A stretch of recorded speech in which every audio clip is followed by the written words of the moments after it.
1968-এর দিকে George land নামের একজন সায়েন্টিস্ট নাসার জন্য একটা পরীক্ষা পরিচালনা করেন।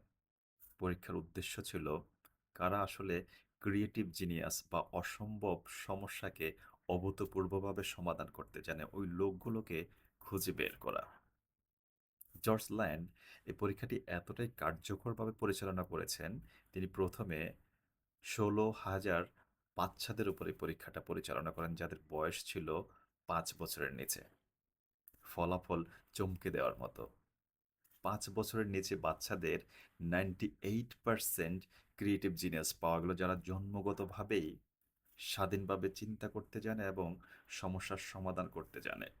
তার মানে বাচ্চারা ৫ বছরের নিচে সবাই জন্মগতভাবে প্রতিভাবান এবং সমস্যার সমাধান করার জন্য স্বাধীনভাবে চিন্তা করার ক্ষমতা রাখে। তার মানে ক্রিয়েটিভ জিনিয়াস। কিন্তু ইন্টারেস্টিংলি তারপরে কি হয়?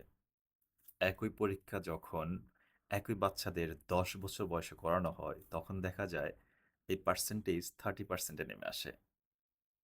আবার একই পরীক্ষা যখন একই বাচ্চাদের ১৫ বছর বয়সে করানো হয়, তখন এই পার্সেন্টেজ মাত্র ১২% এ নেমে আসে। যখন একই বাচ্চাদের পরিপূর্ণ বয়সে তারা পদার্পণ করে, তখন যখন এই পরীক্ষাটির পরিচালনা করা হয়, তখন সেই পার্সেন্টেজ মাত্র 2% এ নেমে আসে। তার মানে যখন আমরা পরিপূর্ণ বয়সে উপনীত হই, তখন আমাদের মধ্যে ক্রিয়েটিভ জিনিয়াস মাত্র 2% পাওয়া যায়।